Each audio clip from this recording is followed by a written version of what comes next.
Put your hands together for William Bill Boyer. He's got swag.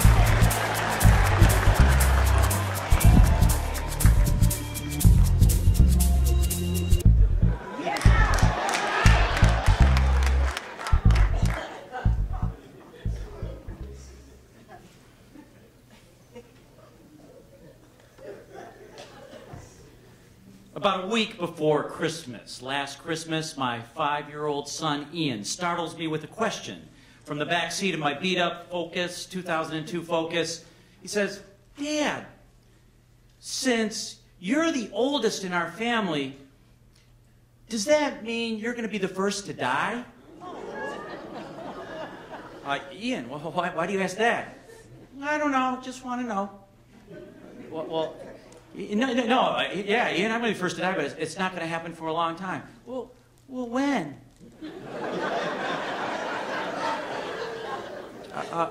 Not for a long time. You see, Ian wasn't satisfied with my answer. He wanted a timetable. He wanted a deadline. You see, death and funerals have been visiting our family the past year. We had 5 relatives die, including my 97-and-a-half-year-old father, Grandpa Boyer. And death was never more closer to our family than 9 months earlier, when I was carrying the last of my father's belongings from the estate after 60 years at his house in Bloomfield Hills, from another beat-up vehicle, a F-150 Ford 1990 that I'd borrowed from my father-in-law. And I was carrying a picnic table that I'd pulled out of the back of that truck late afternoon, after work, coming across my front lawn in my Detroit Woodbridge neighborhood, when 2 young individuals approached me rather abruptly. For a couple seconds, I thought these young men were going to help me carry this children's picnic table. You see, that's not unusual in our Woodbridge neighborhood, because our neighbors, they share lawn care, they share child care, they're just caring. And so, yes, it seemed like it would just be another example of carrying a picnic table, a child's picnic table, over to the sandbox where it belonged, when the taller young man pulled out a nickel-plated .45 automatic and says, "You know what this is?" And for an instant, I wanted to argue the distinction. Was he asking me if I knew it was a firearm or if it was a holdup?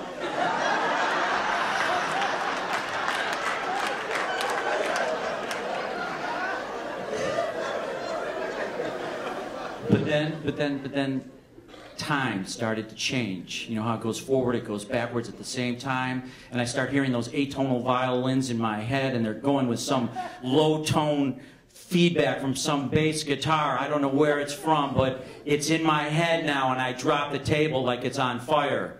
And I say, are you going to shoot me for $2? Because that's all I got.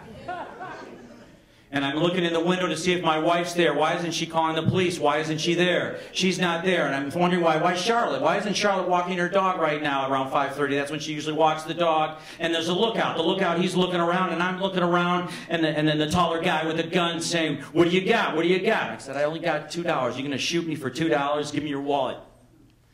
So I'm pulling out my wallet, and I'm looking around for my wife, and she's still not there. And I'm thinking she might as well be in San Francisco with my ex-fiance.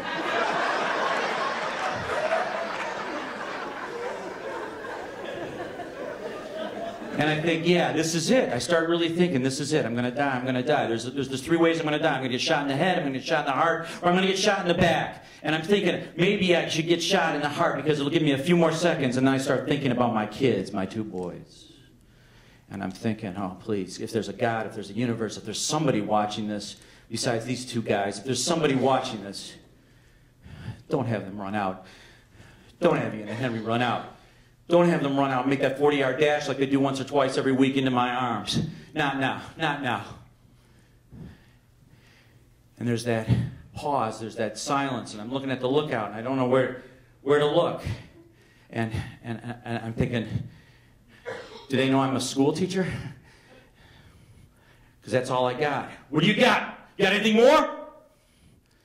No, that's all I got. And believe it or not, in that instant, I was also thinking that these guys failed school, but school failed them. And then whack, bam! The handle of the 45 automatic came down right on my forehead, and I hit the ground. I made a guttural sound, a guttural groan I've never made in my entire life, and I can't duplicate now. And I rolled, and I rolled, and I scraped my elbows, and I scraped my knees, and I came to rest in front of that beat-up 1990 F-150 pickup, and I used whatever cheap little acting skills I had left, and I played dead.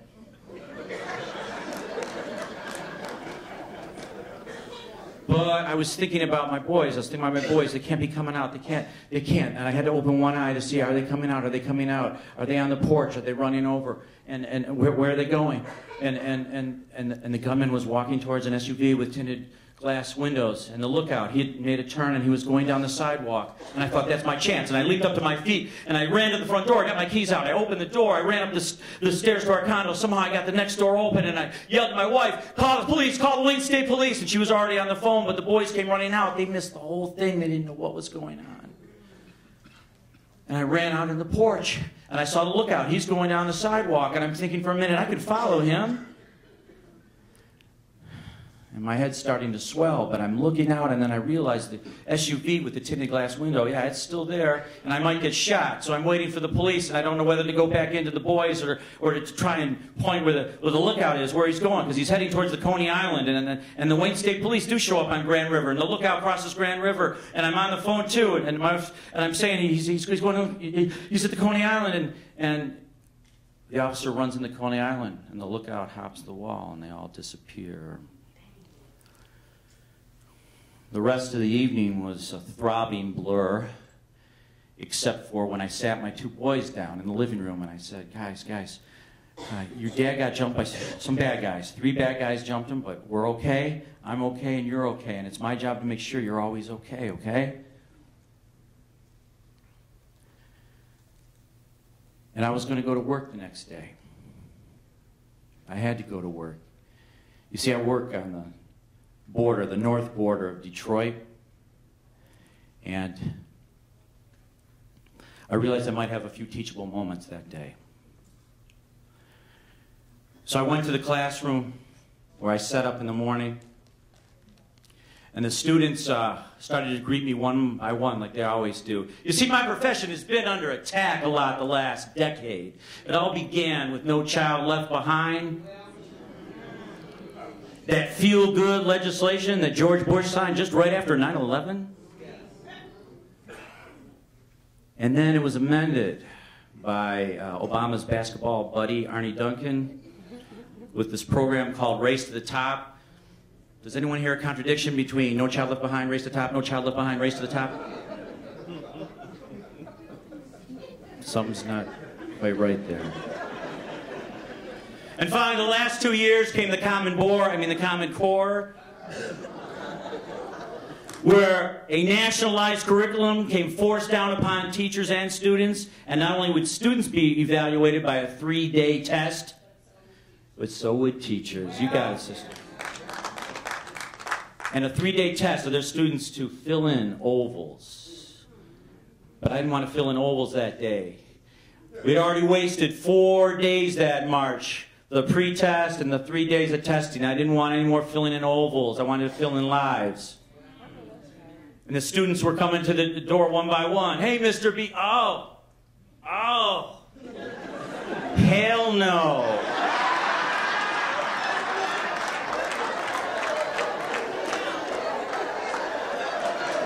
Mr. B, what happened? I got jumped by 3 guys for $2. But the questions started coming. The lost art of dialogue and discussion was happening right then and there. First hour, every hour. And every hour I had that question after, are you okay? What happened? Hey, Mr. B, somebody would ask. Mr. B, were they black? And I answered that question every time with a question. I said, why does that matter? Why does it matter what race it is? because I wanted the conversation to take a slight detour. I wanted to say, do you see the paradox here? Do you see the contradiction? On one hand, race is a social reality. On the other hand, it's a completely artificial construct. And the students were doing it for me, though. They were taking the discussion in ways I didn't even anticipate. Like 6 hour. Marie, who usually begins 6 hours, spinning on the floor. He's got some break dance in his head. He doesn't need any earphones. It's already there. And he's spinning around in his head, but not that day. That day he's saying, Mr. B, why didn't you fight back? It's a question I got almost every hour. Marcus usually doesn't speak. He sits in the corner. He snapped right back at Marie's question. Yo, idiot. It's real world, man. This is real world. You've ever been shot at? You've ever had a gun pulled on you? And every hour, the room was divided between those students that hadn't had that experience and those students who had guns pulled on them by strangers, so-called friends, even relatives. There was Medusa. Medusa, she always has her cell phone out every day. I have to tell her to put it away, and she won't. Every day I have to confiscate it because she's just texting feverishly. She's trying to hide it behind her purse. I talk to her grandmother. And her grandmother says, it's fine, you can confiscate that phone and give it back to her. I don't know who she's talking to. She don't have no boyfriend. And I'm like, I don't know, maybe she does.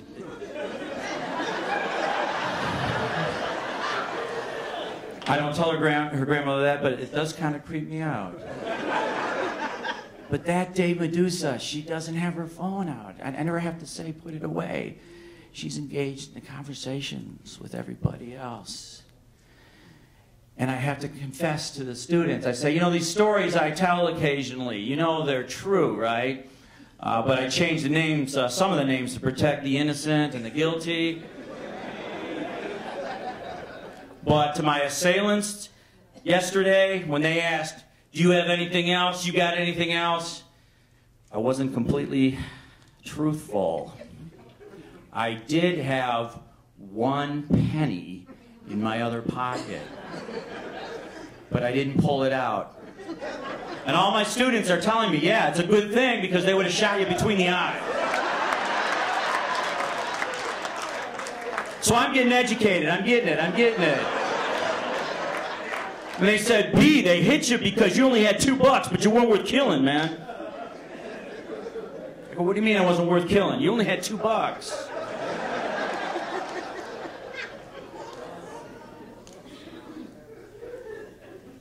But for the first time in 24 hours, I managed to smile. I managed to even laugh when Marcus speaks up again.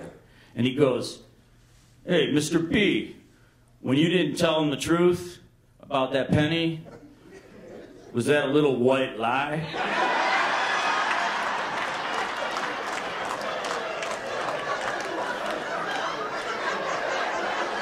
It's good, Marcus. That was good.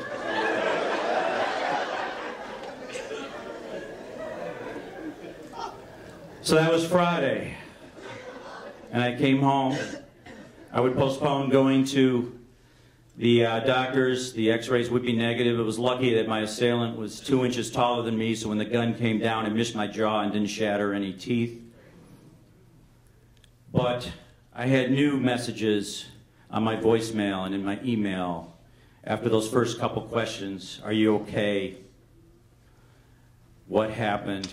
The adults had a different question. The adults kept saying over and over again, oh, you're going to move now, aren't you? You got to move out of Detroit. Think about the kids. You're getting a gun, aren't you? Where are you going to go? And normally I had a stock answer for that, and I hadn't been asked it a long time because I've been living in Detroit since 1985. But it was an echo of a question my mother planted a bug in my ear when I moved downtown. She said, bless her soul, you're going to have fun in Detroit. It's going to be a great playground for you, but when you have kids, you might want to move out. My late mother, who would pass away a few years before I became engaged, before she saw she had any potential to see her grandchildren on my side. But, see, my parents were part of the original white flight out of Detroit. That came after the race riots of 1943, not the civil uprising in 1967. No, the actual race riots of 1943. And Black Bottom was bulldozed and freeways were made, I-75, east, west, and especially north. The white flight took flight after World War II. And it happened in phases. The first was moving the home, but the business stayed downtown. The second phase was the office got moved. My dad moved his office after the second riot, the civil uprising in 1967. He moved to Troy. Troy still has the same motto, City of Tomorrow, today.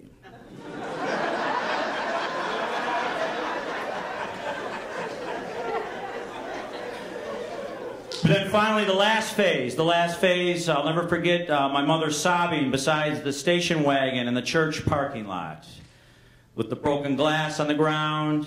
And me and my sister wondering why she's so upset because it was only a spare tire that was stolen, Mom. But my mother knew her last connection to the city she loved would be ending soon. And she would move out completely Monday through Sunday. But somehow I came back full circle. I broke that invisible rectangle around Detroit, that 8-mile perimeter we all know and drive through or drive past or stay behind, that minimum security prison. And I had answers that are obviously in this room right now, why we're here in Detroit. And I know my mother would have been in that front row tonight. She'd still been alive. But I had to figure out how to answer these questions. It would take a while. But I knew where to look. The next day I dragged the picnic table. It had been impaled in the front yard, in the mud in the front yard. It had been like one of those tails, those Cadillac ranch tails in Texas somewhere, rusting away. I pulled it out. I was still carrying it by myself over to the sandbox where it belonged. And I sat on the child's picnic table. And then the kids started to gather. The kids started to play football, touch football. My 2 sons in the front yard, they're playing football. They're playing football with 8 other kids in the neighborhood. And it's starting to come to me, the answer to, are you going to stay here or not? Sure, it's going to take a while. It would take 3 months before I was able to open my jaw all the way so I could yell at the Little Leaguers that I was coaching. The Detroit Yankees, one of the very few integrated teams in all of Detroit.